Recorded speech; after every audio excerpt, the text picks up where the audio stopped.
Alright, Shalom. This is Har 1 by Yasha Allah of the GMS Lions Den Camp. When I say Kal Halayim, La Yahweh, Ba'ashim Yahushai, Ba'ashim, Harakah Kodash, Ma'amath. Double honor to the elder apostles of GMS and their elders. And Shalom to you, Akim, and Akwatim and children that believe in sincerity and truth around the four corners of the earth. Yeah, I want to go into this topic dealing with Job 5, right? Job chapter 5, verse 17. Now it says, behold, happy is the man whom Yahweh corrected, right? So to be corrected, the scriptures say the Most High chastens who he loves. So to be corrected is like what? The same way the Father prunes the tree, or your gardener would prune the tree and correct it, or what you call them, bonsai trees. Or yeah, if you ever seen Karate Kid, the original one with Mr. Miyagi, and he had the bonsai tree, you know, and what it is, you can kind of manipulate it in the way it would grow. All right, if you got bad branches, bad fruit, you're supposed to snip off that branch, or you snip off that, or you trim it down, man, so it can grow correctly, man, and a tree will flourish after that. All right, and that's what the Lord does with the children of Israel. If it's bearing bad fruit, the Lord gonna cut it off, man, from being delivered. All right, from being part of that righteous root, that righteous branch the vine that's gonna flourish in the kingdom with Yahushua. You won't be able to enter into the kingdom with him. Now, so that's why the scriptures say, behold, happy is the man whom Yahweh corrected, man. So to be corrected by the scriptures, man. All right. So you use these scriptures, your elders, your brothers, even yourself. You examine yourself with these words to correct yourself. All right, that's what this is about: repentance and correction. All right, being set on a straight path. Now it says, therefore, despise not thou the chastening of the Almighty, man. So don't ever despise it. You know, he said, when thou art brought low, you wait for the Lord, man, when he's going to lift you up. All right, you prepare your soul for temptation. All right, you know, and allow the correction to happen. Allow yourself to grow. Allow time to go to pass by, because time tells the story. All right, when you're down and you're feeling down and out, you feel alone in this truth. You know, that is it. You give yourself time. You give the Most High time to work, time to show you that he's with you. You know, don't act off impulse. Don't panic. Don't just quit or give up. You know, you're supposed to keep pushing. And you'll see that when you first came into this truth, the things you didn't know, after about a few months or weeks, you'll know more than you knew in your whole life, man. All right, you'll be a whole new creature. But if you don't allow yourself that time, then you'll never know. All right, you'll never experience who you could become, who the Lord is going to create you and correct you into being. It's, you know, chasten you. All right, being chastened from this world, restraining ourselves, holding yourself back from doing wickedness in this world. You know, like a chastened woman, a chastened virgin. Right, to be kept. That's a beautiful thing. All right, especially another word for being kept is what? Preserved. Being preserved until the end. Because he loves you, because he wants you, he want to see you in that day of deliverance, of salvation when he returns. So what he's going to do is correct you through his word until that time, all right? And he'll correct you in doctrine. He won't have you saying the RFID chip is not the mark of the beast. I know that for sure. He'll correct you and have you teaching the pure truth. Because every idle word spoken, man's going to give account for in the day of judgment. So that's what this is about. All right. Now, verse 18. For he maketh sore and bindeth up. He woundeth and his hands make whole. All right. So now we're being made whole as a nation. We're being made whole as individuals, as his children, being made whole in doctrine. All right. And in faith. So we're being made whole. And he's the same one that can wound us, that has wounded us, the one that put us into bondage, you know, from not listening. And he's the only one that can free us or redeem us from that. You know, so Esau can't save you, even though the Lord used Esau to bind us up. But Esau can't free you. You know, the Lord set it up to where Yahweh Shai is going to be our only deliverance from the situation. Now it says, and that's rightfully so. Verse 19. He shall deliver thee in 6 troubles. All right, so that's what, if you're waiting on deliverance from this situation, from this time we in, you know, when the Lord going to break that bond that Esau put on us, he break that spiritual contractual bond that Esau has put on us, on our people, through our social security numbers, through our straw man. You know, the Lord coming to break all of that, all right, and to separate us from that, man. But if you want to get that chip, then you want to hold on to that bond, that yoke that Esau put around your neck, and you know, and on you spiritually and contractually. If you want to get that chip, if you get that RFID chip, then you're basically pleading to continue to be under Esau, and that Esau is your authority, the devil. You know, that he's your owner, the flesh. And if that's so, then you're going to perish with your owner in these times we're in. All right. But the Lord saying he gave up his life to redeem some of us, man, to buy us, bought us back. You see that? So the Esau doesn't own us anymore. Now those contracts, everything has to be revoked. You see that? Every plan that they have for you, as you being a number in this society, as you being one of their numbers, with your social security card and birth certificate, the Lord about to end all of that. All right, and the separation is going to happen with the chip. When people get the chip, they're being tagged as property. Now it says what? He's going to deliver us in 6 troubles.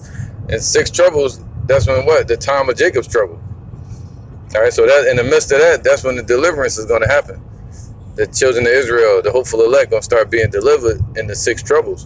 Because in the 7th, by the time the missiles hit, the hopeful elect are going to know who they are, you know. And all right, by the time the missiles hit, he said, thy people shall be willing in the day of thy power, man.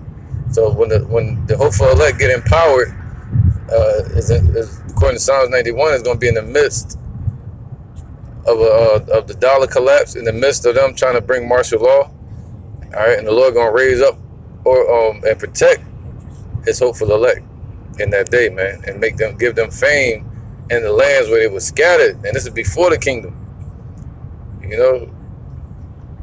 So for us to get fame in the lands where we were scattered, that has to happen before the kingdom.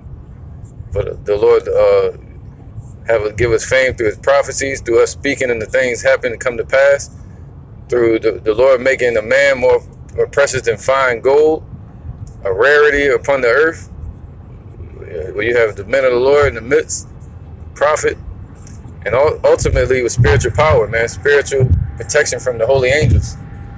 All right, that's what time we're stepping into, where the danger has to exist for the Lord to show his deliverance. All right. It says, he shall deliver thee in 6 troubles. And his word is faithful and true if you believe. Yea, in 7, there shall no evil touch thee. And that word evil just means a bad time. So none of the bad things that are prophesied to happen are going to touch his hopeful elect, man. Just like Shadrach, Meshach, and Abednego, you know, when they were put into the furnace of Nebuchadnezzar, and that's what we're stepping into, man. You know, instead of running away from the danger, we run into it. Same way he told Jeremiah to go to the danger. See that? All right. So in these times, he says, so no evil is going to touch you, not even a hair upon your head. When he give his angels charge over you, we don't know what that's like, man. We don't know what that type of protection is like. The only thing we do is read about it, you know. But to be protected from head to toe, that not a hair on your head is bothered or touched or singed from the fire, you know. And that's what we're dealing with. That's what type of protection you're about to have if you're of the hopeful elect. If you have faith, and if you're chosen. Verse 20, it says, in famine he shall redeem thee from death. So it says what? In famine you shall have no need. That's basically what it's saying. In famine, you're going to mock and laugh at the need of food, because you're not going to see death. All right, he's going to keep you away from dying. He's going to make sure you eat in that day. And in war, from the power of the sword, man. So whoever yields the sword, they're going to have no power against you. Whatever weapon is formed against you shall not prosper in that day. You know, right now he sends us forth as sheep in the midst of wolves. But when the Lord comes, when the shepherd returns to protect the sheep, he sends his angels out first. Nothing's gonna be able to protect you, man. Like on the Matrix, where he said, "Well, so I'll be able to block bullets," and he was like, "Shit." He said, I'll be able to dodge bullets." Oh, he was like, "I'm telling you, when in that day, you won't have to. You won't have to. You won't have to even dodge a bullet, because it won't harm you." All right. It says what? Thou shalt be hid from the scourge of the tongue. And it says, neither shalt thou be afraid of destruction when it cometh. So from the people that's talking shit, the scoffers, these Edomites popping shit, their tongue, their words are going to have no power against us either, man. Right now, they can try to set a trap for you or set a fire against you. But in that day, or send out a flood of lies and a flood of threats and death after you, man. You know? But in that day, they won't be able to, man, because it's going to be undeniable that we, the hopeful elect, are the children of Yahweh. All right? In that time of us being up under Esau and having to hear the gainsayers, man, to hear the scoffing of these people, their mouths going to be shut in that day. They're going to be confounded. Now it says, thou shalt be hid from the scourge of the tongue, their hurtful ass words, their wicked words. Neither shalt thou be afraid of destruction when it cometh. And destruction represents what? The waster. And the waster is the nuclear missiles. So at destruction and famine, the Lord says you're going to laugh.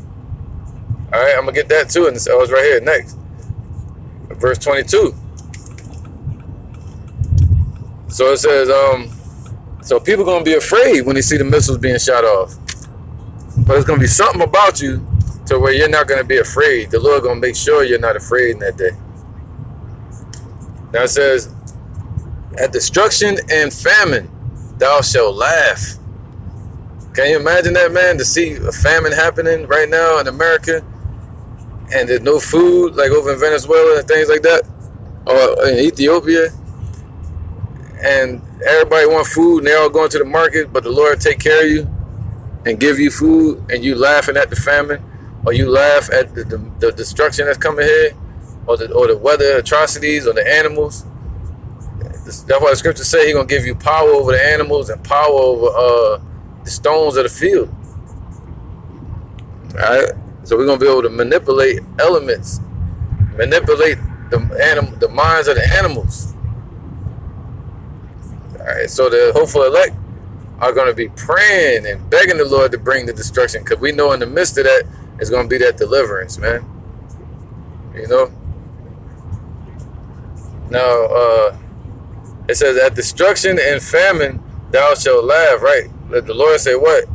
The return of the Lord. What is the day of the Lord to you, though, if you don't believe? If you haven't been guided or led to Him in the righteousness? What is the day of the Lord to you? It's nothing but death and darkness to you. But to the hopeful elect, it's going to be deliverance, a chance and an opportunity for Yahweh Ba'ashem Yahushua to show itself, man. For that light to shine in the darkness. Alright, so neither shalt thou be afraid of the beast of the earth, man. Why? Because the beast of the earth going to be at league with the children of Israel, with the hopeful elect. Same way Noah, Adam had control over the animals. You know, even Elijah, when he prayed, was that Elisha? When he prayed and a mother bear went and destroyed those children. All right. Or when the snake bit Paul and he didn't die from it, but this time the snake wouldn't bite you. You get what I'm saying? They might show up, but they're gonna be like Daniel and the lions then, when the lions didn't bite him. All right. So it says that destruction and famine thou shalt laugh, neither shalt thou be afraid of the beast of the field. It says, for thou shalt be at league with the stones of the field. Alright, you're gonna be at league with the stones of the field, man. Now it says, and the beast of the field shall be at peace with thee. And thou shalt know that thy tabernacle shall be in peace. So in that time, in the midst of a famine or civil war, you'll know that your house is going to be protected, that your house is going to be in peace, according to Psalms 91. All right.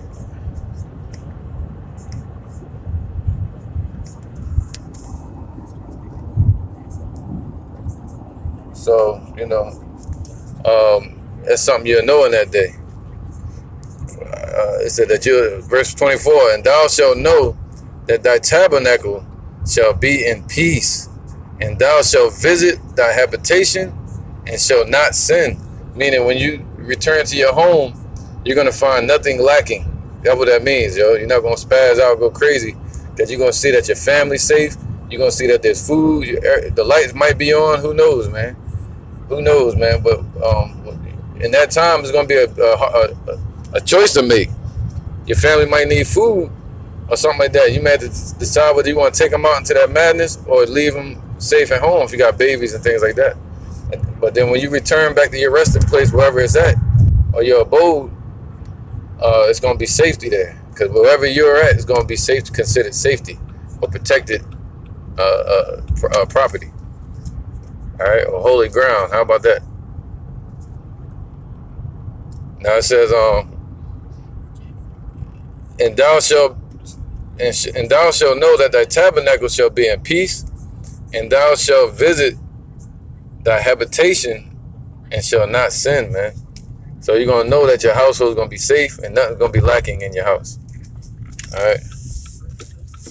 So it says, verse 25, and thou shalt know. So you're going to know from that point, because you're going to know that you're the hopeful elect from that point. All right. From that point, once you start getting protected, or the Lord, or they send in the troops and the Lord protects you and lift up a standard against them, you're going to know that you're chosen. You're going to know that your children are going to be blessed from that point, because that's what the scriptures say. Thou shalt know also that thy seed shall be great. Why? Because you're going to be great in that day. And thine offspring as the grass of the earth. So you know what's coming from that point, the kingdom. All right, it said what? We're going to be as the what? The sands of the sea. And be fruitful and populate. And it says, thou shalt come to thy grave in a full age, like as a shock of corn cometh in its season. Now, this word grave here will go to meaning rest, our resting place, because in the kingdom, we're not going to die. All right, once the hopeful elect put off their mortal clothing, as we're doing now, pulling away from this world, but someday you're going to physically put off this body to where you're not going to die anymore. All right, you're going to have a new body. But when that happens, when the hopeful elect are given new bodies, and they can no longer die at any point, or even fall into sin, because the law is going to be on our inward part, and that gives you what? Long life. That gives you life. And if you become the law, you're going to live eternity. Right? So what's our grave, our resting place? Our resting place this time would be what? In the chariots, in the kingdom. Right? Coming to our rest, entering into Yahweh Shem Yahushai's rest. You see that? So if you have the hopeful elect, the Lord promising that he's going to guide you unto perfect faith, and a certain measure and stature of faith, all right, to be a what? A full crop to be plucked in that day. You see that? As what you call the wheat, all right, gathered into the barn. So he promising, all right, to bring you in in the right season, man. The harvest, when the time of the harvest is ripe. You see that? So that's when we're gonna come to our rest at a full age, like as a shock of corn cometh in its season. Lo, this we have searched it, and so it is. Hear it, and know thou it for thy good, man. So, you know, it's been searched out, examined, and it's clear that this prophecy is fitting for the kingdom. Now, you had a lot of prophets that came along later in the time of Babylon, you know, like Jeremiah, Ezekiel, Daniel. They all died at a full age, meaning like 80-something years old. You know, they lived out a full age and were protected. But this is talking about being at rest, man. You know, in the kingdom. That's what this is talking about. All right. All right, this is Matthew 13 and 24. It says, another parable put he forth unto them, saying, the kingdom of heaven is like unto a man which sowed good seed in his field. All right. And it says, but while he slept, his enemy came and sowed tares among the wheat and went his way. So while Yahushua is up in the heaven, you have the devil creeping in and putting in tares, you know, mixing in his agents, all right, spiritually and physically. And then you also have the confusion of faces, you know, to where you don't know who's who nowadays. So we're basically set again during the time of Adam. But this is the return of the second Adam, Yahushua. Because during the time of the first Adam, no one knew who was who. By looking at them physically, they all look the same. But now, well, at that time, only way you can tell who was who was by what? By the fruit that they bear. You see that? You judge the tree by its fruits. And he said those trees, don't eat from those trees of the wicked. Don't listen to them. So now what? We're setting that time again. Now you have the confusion of faces to where you don't know who's who or you know, what's what. But we have to go what? Be spiritual and judge trees by their fruit. All right. Now it says, but while men slept, his enemy came and sowed tares among the wheat. And hopefully elect represent the wheat. And went his way. But when the blade was sprung up and brought forth fruit, then appeared the tares also, right? Because when you gather fruit, or when you gather in fish, you're going to gather in some bad fish, you're going to gather in some good fish. All right, but then they pull them ashore and they separate between the bad fish and the good fish. You know, that's what the kingdom is set up to be. All right, I'm going to skip down real quick at 47. It says, again, the kingdom of heaven is like unto a net that was cast into the sea and gathered of every kind. Right? I mean, and everybody gonna look different in these times, man. Now it says, which when it was full, they drew to shore and sat down and gathered the good into the vessels, but cast the bad away. And that's what Yahweh Bashim Yahushua is doing right now. They're going to sit down in the spirit and choose between the goats and the sheep. The sheep and the goats. Put the goats on the left-hand side and the sheep on the right. Even 2/3 of our people are going to be cast on to the left. All right, cast into the lake of fire. Now it says, and they threw the bad away, man. It says, so shall it be at the end of the world, man. So at the end of Esau's world, end of this rulership, that's what the Lord is doing. It's called the sift, to where he's sifting the wicked from the righteous, the gold from the dust. All right. Now it says, so shall it be in the end of this world. The angels shall come forth and sever the wicked from among the just, and shall cast them into the furnace of fire. There shall be wailing and gnashing of teeth. All right. Now, verse 29, verse 28. And he saith unto them, an enemy have done this.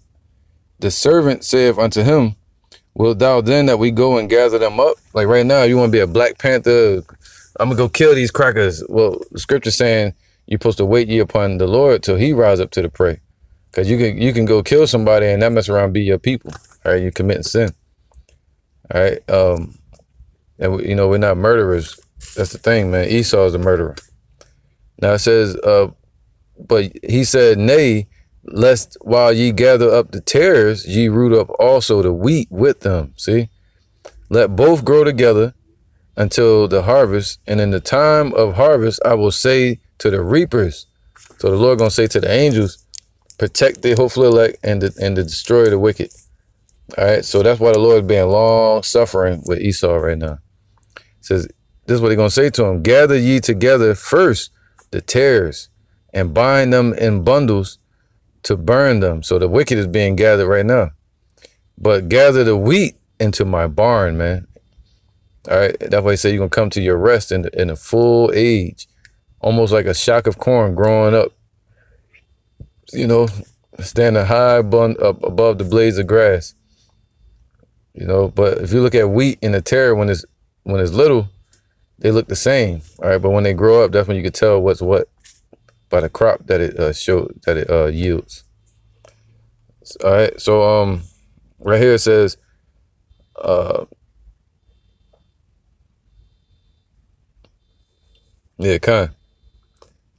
verse 37. He answered and said unto them, he that soweth the good seed is the Son of Man.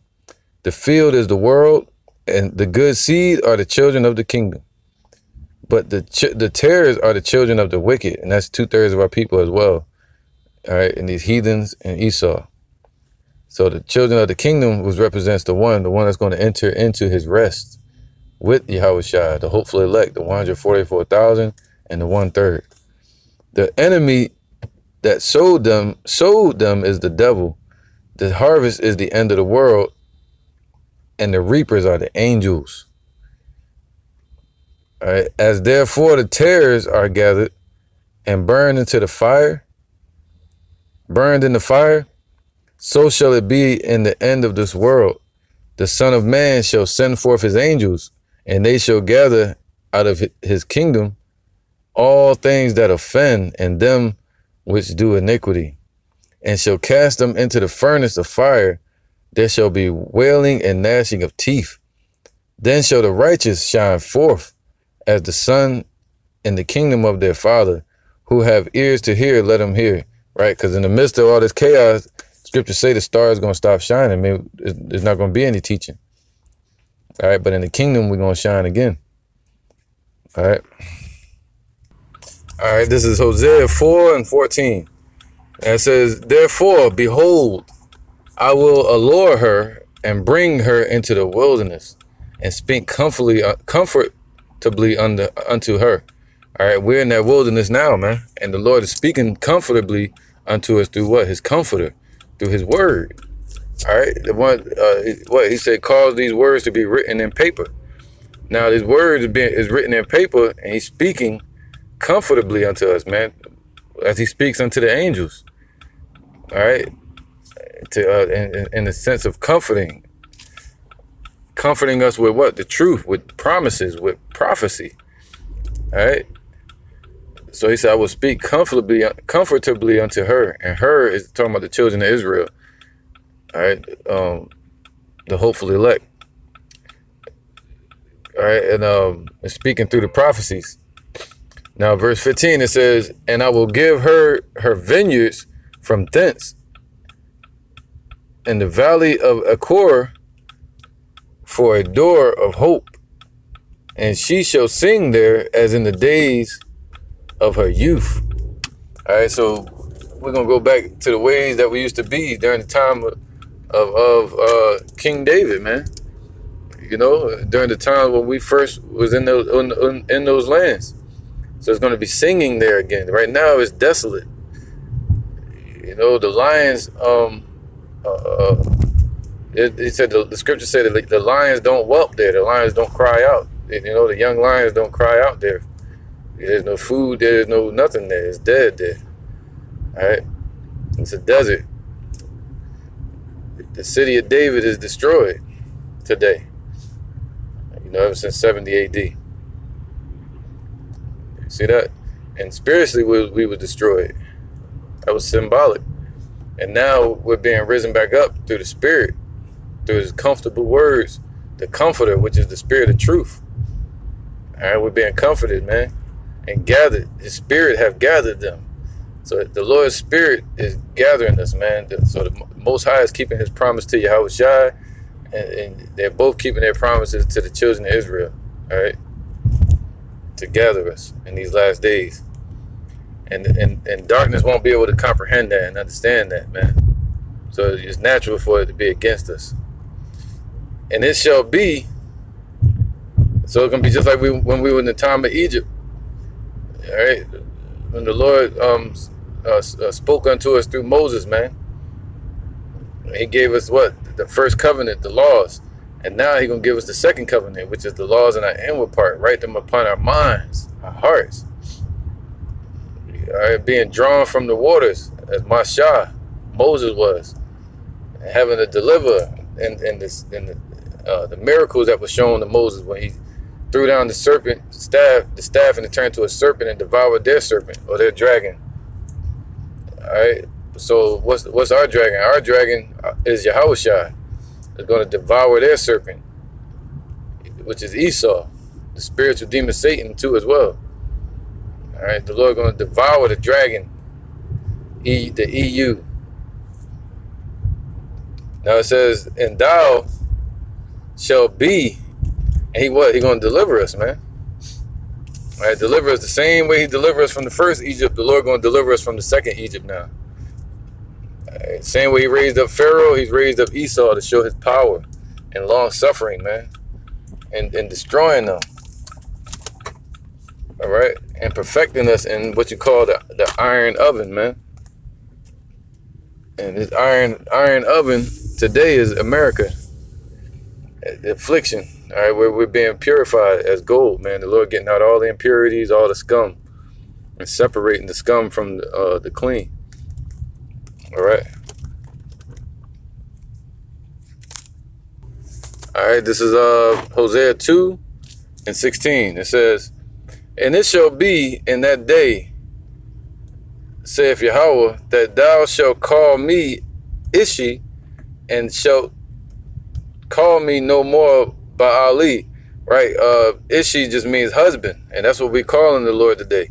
And if He didn't bless us to know this truth, or call us back to Him, alluring us back to Him in repentance and this truth, and if He didn't provide the Comforter as Yahweh promised, then we would never be able to call Him our husband, our husbandman, meaning Yahushua is married to the children of Israel, to the hopeful elect, the bride, the one that getting prepared and making themselves white, you know, and we're not doing it by our own will, but by the Father's will. The Lord purifying us and purging us and getting us prepared for the marriage. All right, the wedding. This is the wedding supper, and getting us prepared for what? The marriage, man. The contractual joining of the hopeful elect to Yahushua forever. All right, since we were brought back and paid for by the blood of Yahushua, man. All right, getting His purchased bride.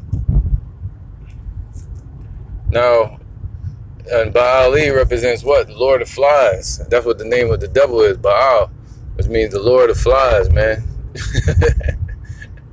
So we know we're not gonna call, we're no longer in the Gentile state of mind without Yahushua in the world. All right, now we've been brought back to Yahushua, and we've been given the mind of Yahushua. We call out what? Abba Father. Now, 2/3 are going to have to die on this side and be brought back in the kingdom as the hopeful elect's children. All right. So in doing so, the Most High is going to take away the idol names out of our mouths, man. We're never going to call on any idols ever again. All right. And that's just it. And our people ain't going to call Yahushua the devil as they called him when he was on the scene. They called him the devil, man. They said John came eating and neither eating nor drinking. But they called him. They said he had the devil. I'm saying it non-verbatim, but I'm on the road right now, just kind of reading and speaking from the Spirit. Now, this verse 17. It says, "For I will take away the names, plural, of Baalim out of their mouth," right? Out of her mouth. Baalim represents Baal Yum, which means the devils, man. You see that? All these damn demons out here, the idols, legion, pagan names and shit. All these religions, the Lord gonna take all of that away from the children of Israel, man. Cleanse us. But He's gonna start with the hopeful elect, as He's done today in the belly of the beast. We calling out Yahweh Bashim Yahushai's name. Now it says He's gonna take those names out of our mouth, which He's done that. But He's gonna take it out of all the children of Israel's mouth in the kingdom. It says, "And they shall no more be remembered by their name. And in that day will I make a covenant." See that? And that's everything we just read in the book of Job, chapter 5. And that's what let you know what it's talking about in the future. All right? This is a future prophecy. Because he says what? And in that day, because this right here happened around 522 with Hosea during the times of Darius, if I'm not mistaken. And when the walls and everything was reestablished under Zerubbabel, we didn't get the kingdom forever after that. You see that? We didn't have it forever. But it was rebuilt. But all of Israel weren't healed, man. You still had Gentiles out there. So the Lord made a way for all the Gentiles to make it, and for the one that called themselves Jews, the circumcision, to make it.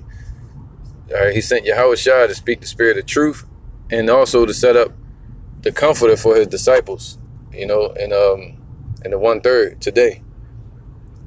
All right, and then through us, or through the hopeful elect, the children of Israel will return upon this earth into a righteous earth under Yahweh Bashim Yahushua being our temple in that day. All right, being among us. Now it says, and in that day will I make a covenant for them with the beasts of the field, and with the fowls of heaven, and with the creeping things on the ground. And I will break the bow and the sword and the battle out of the earth, and will make them to lie down safely. Okay, and that's about to happen, man. Because at that time, we were still fighting against these damn heathens during the time of Zerubbabel. All right. Around 465 BC, we were still fighting them damn heathens. All right. And also dealing with Bardia around 525. I think that was Haggai, if I'm not mistaken. The book of Haggai, you run into that before the temple was built. So we was fighting and wrestling with these heathen nations, but the Lord saying in the kingdom ain't gonna be no wrestling, ain't gonna be no question. All right, it's gonna be a mismatch. These nations gonna fail. It's gonna be vain. They try to exalt themselves against us, or raise their tongue against us talking shit. It's gonna be to their own demise, man. All right, so it says, and in that day will I make a covenant for. All right, so where was that? So the Lord gonna break all the strength out of the earth, as He said, man. And it starts now in the time of deliverance, when the Lord begins to deliver His elect from the power of the sword, from famine, and all these things, man. And everybody gonna see, according to Wisdom of Solomon chapter 5, that they have no power against the children of Israel, against the Lord's men. And all you women gonna get in place, man, get in order. And that comes with the territory, literally. The property.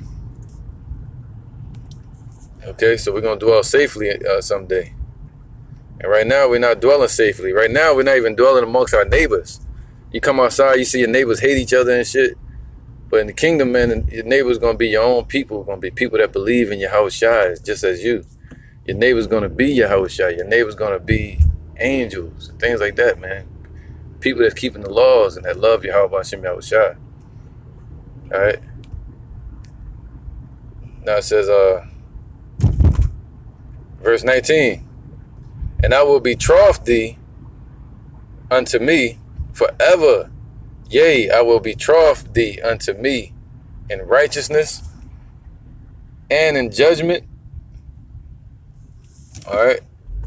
And it says, and in loving kindness and in mercies. And that's what the Lord is promising to do right now. He's going to bring us back in mercy forever. And putting the laws in the inward part, that puts us in a good standing with Yahweh Shem Shai forever. And giving us pure divine wisdom to where we won't never go off again. All right, so he's going to establish us in righteousness unto him, man. So it says, and I will even betroth thee unto me in faithfulness, and thou shalt know Yahweh. So, and that's what he's doing right now. This is the betrothal, the engagement. All right, so the engagement ring, or the engagement symbol, the symbol of that engagement to Yahweh Hashem Yahweh Shai is, the token is what? The faith. All right, and the hope for mercies. Hoping for mercy and hoping for judgment. And in judgment, judging unto life instead of unto death. And loving kindness, man, being kind unto us, man, in order. All right, giving us the laws in that day, putting the laws in our inward part. It says, where was that? Heavens, verse 21. And it shall come to pass in that day I will hear, saith Yahweh, I will hear the heavens, and they shall hear the earth. Right, so the Lord can hear you when you're praying, man. Right now, in these days, he's opened his ears to our prayers, man. Literally, the things you say when you feel so insignificant or unimportant, Yahweh Hashem Yahweh Shai is telling you that he hears you, man. All right, he hears you when you're praying, and that's just it. You know. So the Lord hears our prayers. All right. So where was that? And the earth, verse 22. And the earth shall hear the corn. All right. And the wine and the oil, man. So the corn represents the what? The hopeful elect. All right. The crops, the princes, the kings, the rulers. All right, of the children of Israel, the government. The hopeful elect, the 1/3, and the wine represents the wise, the ones that bear the wisdom, this truth, and the oil, the anointed ones. So we're all gonna hear each other, and the Lord hears us, and we hear the Lord. All right. It says, and the earth shall hear the corn, and the wine, and the oil, and they shall hear Jezreel, man. All right, so Yahweh Hashem Yahweh Shai and the angels can hear the seed of Israel. All right, the hopeful elect. Now, I'm going to keep going. Verse 23. And I will sow her unto me in the earth. Right, in the earth, man. So while we're on this earth, the Lord's doing it right now, man. Locking us in, choosing who's going to be his and who's not. And he's bringing it into solidarity and planting you and breaking up your fallow ground of your mind in these times that we're in, man, and preparing you for himself. All right. So he's going to sow us unto him in the earth, man. It's beautiful. And I will have mercy upon her that had not obtained mercy. And I will say to them which were not my people, thou art my people, and they shall say, thou art my power, man. And that's why these nations and the so-called white man can't imagine that we're saying that today. Because that's what we're saying. We're saying, yo, we Israelites, man. You know, and Yahweh Shai like, yo, those are my people. That's what he's saying out in the heavens right now. While Esau and 2/3 of you idiots out there are going against that, are going against the truth. Going against the truth, you're going against us, and going against us, you're going against Yahweh Shai. Going against Yahweh Shai, you're going against Yahweh, man. You know.